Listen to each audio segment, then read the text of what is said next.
Real estate sector के हवाले से कि थोड़े दिन पहले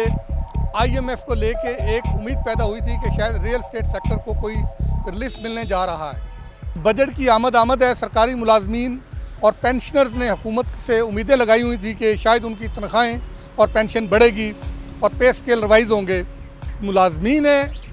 उनका इतना बोझ नहीं था, उनको देने के लिए तो हुकूमत जवाब बनाती है कि उनके पास पैसे नहीं हैं।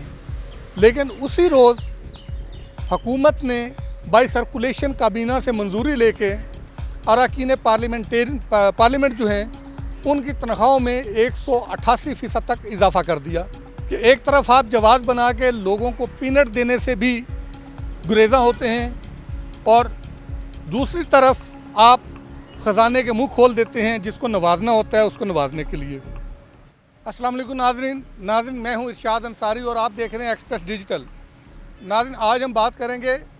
कि रियल स्टेट सेक्टर के हवाले से कि थोड़े दिन पहले आईएमएफ को लेके एक उम्मीद पैदा हुई थी कि शायद रियल स्टेट सेक्टर को कोई रिलीफ मिलने जा रहा है। वो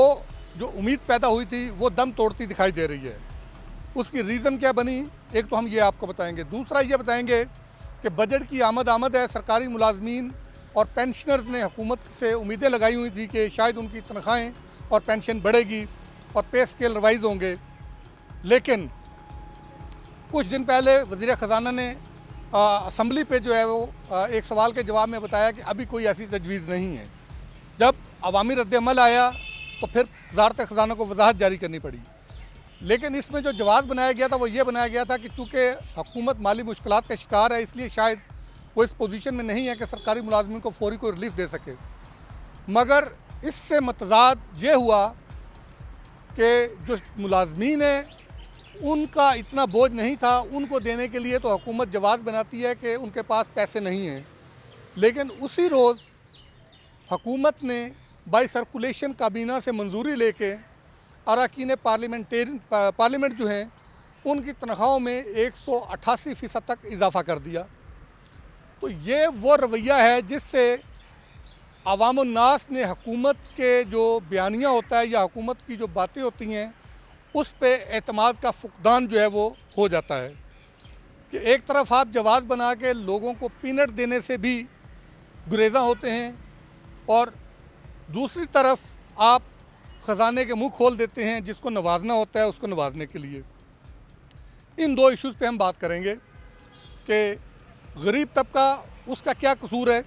कि उनकी जब बारी आती है तो आप उनको लैतो लाल से काम लेके इंतज़ार की जो है वो कतार में खड़ा कर देते हैं और अशराफिया को नवाजते रहते हैं। सबसे पहले हम बात करेंगे कि कुछ दिन पहले वज़ारत ख़जाना के हुकाम की तरफ से ये दावा किया गया था कि आईएमएफ के साथ ये जो पिछले जुमे को वर्चुअल मुलाकात हुई थी, उस मुलाकात में पाकिस्तान ने आईएमएफ को जो प्लान पेश किया था उस प्लान के तहत आईएमएफ ने असूली तौर पर रियल स्टेट सेक्टर के लिए जो पैकेज था मुजव्ज़ा उससे इत्तफ़ाक़ कर लिया था और उसके तहत जो प्रॉपर्टी की सेल परचेज़ है उस पर टैक्स में कमी के लिए जो है वो उसूली तौर पे इत्तफ़ाक़ कर लिया था। लेकिन साथ ही ये कहा था कि इसको मशरूत किया था और कहा था कि इसकी हतमी मंजूरी जो है वो आईएमएफ देगा और उसको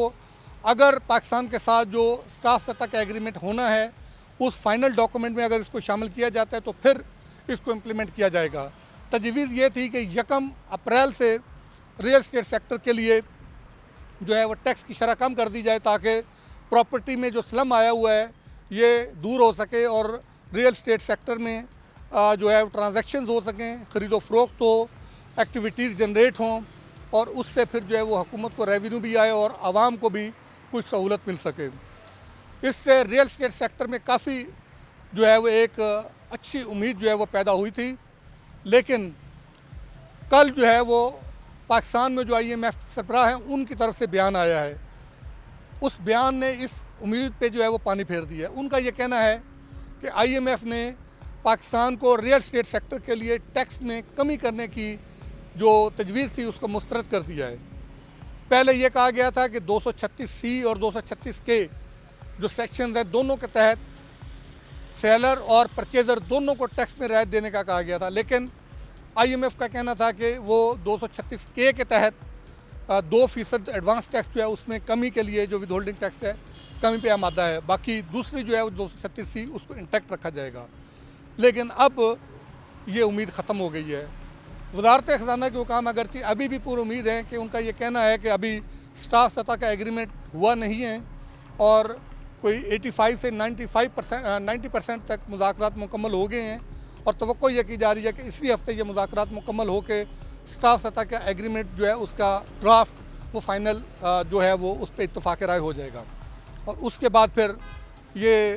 जो एग्रीमेंट होगा IMF एग्जीक्यूटिव बोर्ड में जाएगा। बोर्ड से मंजूरी की सूरत में पाकिस्तान को $1 अरब की किस्त मिलेगी। और दूसरी जो चीज़ है वो ये है कि IMF ने उसी वर्चुअल मीटिंग के हवाले से वज़ारत ख़ज़ाना के हुकाम ने यह भी दावा किया था कि 60 अरब रुपया जो है वो जो मार्च का टैक्स वसूलियों का हदफ है उसमें कमी पे भी आमादगी ज़ाहिर कर दी है, उसको भी IMF ने जो है वो रिजेक्ट कर दिया है। और IMF का ये कहना है कि पहले ही रेवेन्यू का शॉर्टफॉल बहुत ज़्यादा है तो लिहाजा ये हम नहीं दे सकते। और अगले माली साल के लिए भी जो अभी तक की जो तजावीज़ आई हैं उसमें यह है कि IMF की तरफ से पाकिस्तान पे ये ज़ोर दिया जा रहा है कि अगले माली साल के लिए यानी 2025-26 के लिए टैक्स वसूलियों का हदफ 15,000 अरब रुपए के लगभग जो है वो रखा जाए। अगर 15,000 अरब रुपए का हदफ रखा जाता है तो इससे अवाम व नास पे मज़ीद टैक्सों का बोझ पड़ेगा।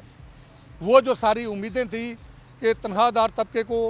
टैक्स में रिलीफ मिलेगा, तनख्वाहों में इजाफा होगा, जो कुशन हुकूमत को मिलेगा और इसी तरह जो है वो पेंशनर्स की पेंशन में बढ़ेगी, पे स्केल रिवाइज होंगे, वो बेल जो है वो मुंडे चढ़ते हुए दिखाई नहीं देती। अगर सरकारी मुलाजमीन का और इसी तरह सियासी दबाव आया तो हुकूमत, वो पंजाबी में कहते हैं, गोंगलुओं से मिट्टी झाड़ेगी, कुछ सरकारी मुलाजमीन की तनख्वाहों में थोड़ा बहुत इजाफा कर देगी और शायद इस मरतबा इसको लिंक कर दिया जाए कि इन्फ्लेशन के साथ, क्योंकि इन्फ्लेशन हुकूमत के जो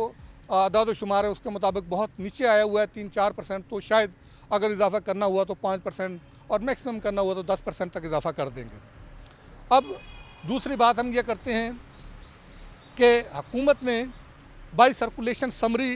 मूव करके काबीना से जो है वो मंजूरी ली है अरकान पार्लियामेंट जो है उनकी तनख्वाहों में 188% इजाफे की।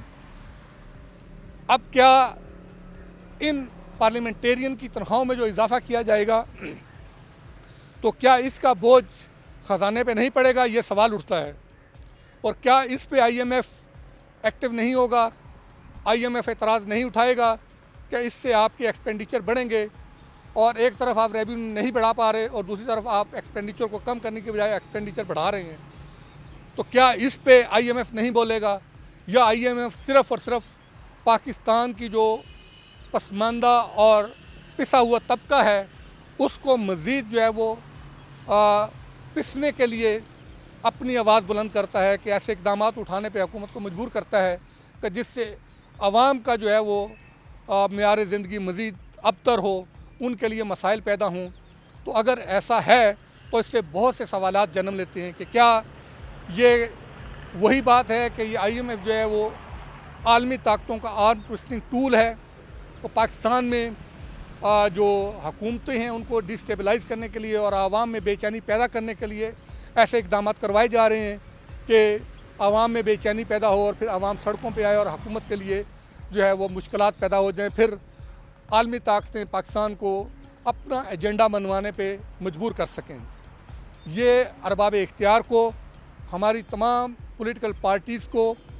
एलीट्स को ये सोचना चाहिए, हमारी खासकर ब्यूरोक्रेसी को भी ये सोचना चाहिए कि हम मुल्क को किस तरफ लेके जा रहे हैं। हम बार बार ये बात कह रहे हैं कि जब तक अशराफिया सामने नहीं आएगी, खुद को पेश नहीं करेगी कुर्बानी के लिए, यह मुल्क मसाइल की दलदल से नहीं निकल सकता। कब तक आप पहले से पिसे हुए तबके को मज़ीद पिसते रहेंगे? आखिर तंग आमद व जंग आमद होगा कि ये लोग फिर निकलेंगे, लावा फटेगा और अगर लावा फटेगा तो फिर किसी को भी ये नहीं बख्शेगा। तो हमें उस दिन से डरना चाहिए और हमें आवाम को बंद गली में ले जाने से परहेज़ करना चाहिए, कुछ दरमियानी रास्ता निकालना चाहिए। एक तरफ हमें अपने वसाइल बढ़ाने चाहिए तो दूसरी तरफ हमें अखराजात कम करने चाहिए और उसके लिए अमली मुजाहरा करना चाहिए। असल जो बात है विल हमें ज़ाहिर करनी चाहिए, जो नज़र आए आवाम को और आवाम का एतमाद बहाल हो। उसी सूरत में ये तमाम सख्त फैसलों के जो समरात हैं ये पायदार हो सकेंगे, वरना ये तमाम समरात ज़ायल हो जाएंगे, फिर वही मामलात होंगे, फिर वही मारधाड़ होगी, फिर वही एहतजाजी सियासत होगी और हुकूमत होगी और आवाम होगी और मसाइल होंगे।